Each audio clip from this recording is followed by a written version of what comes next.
If we'd build the same dairies that we built in 1995, that we're building right now, we wouldn't be here. And we're gonna continue to find more problems. It's always the key to have a vendor that worked through it like you guys did with us.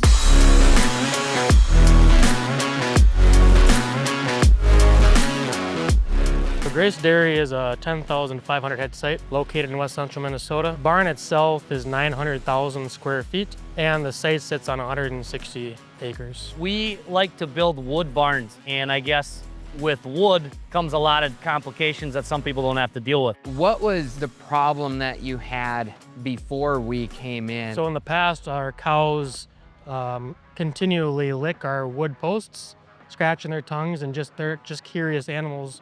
And over time, they would eat away at the post, really putting the life of that post in jeopardy. We tried 5 different times, and like the first product we used, like that ain't gonna work. That's not the one. We tried many different methods, and we ended with angle iron on all the corners. Well, believe it or not, they would lick in between until there was nothing there. That thing did not work very well. Yep. What I ended up doing is getting a hold of Creative Coatings, right? Yeah. And what we did together was figure out a good system that would coat the posts and that they would be the same in 40 years, right? That was the goal.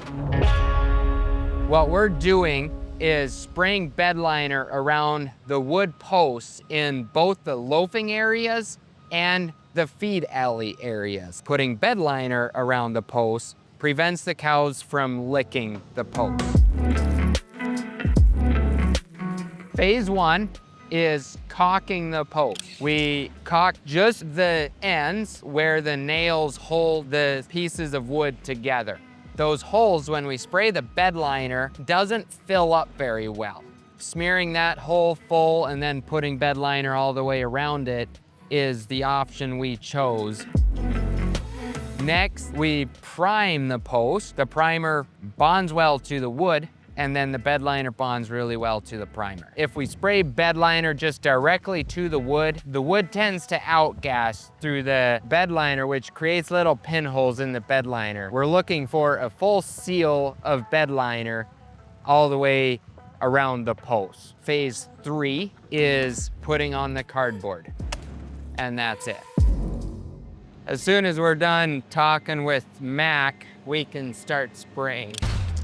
What's so nice about working with Creative Coatings is it's kind of a hands-off ordeal.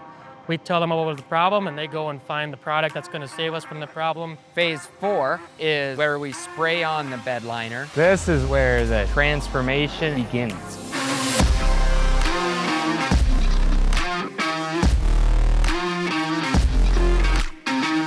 It comes out of the gun at like 160 degrees. It atomizes in the air, and as soon as it hits, it's setting up. I don't know how it's possible, it's just chemistry. Causes it to cure instantly. Yeah, super hard already. For full cure, I'd give it like a good 24 hours, but it's fully dry to the touch in like a minute.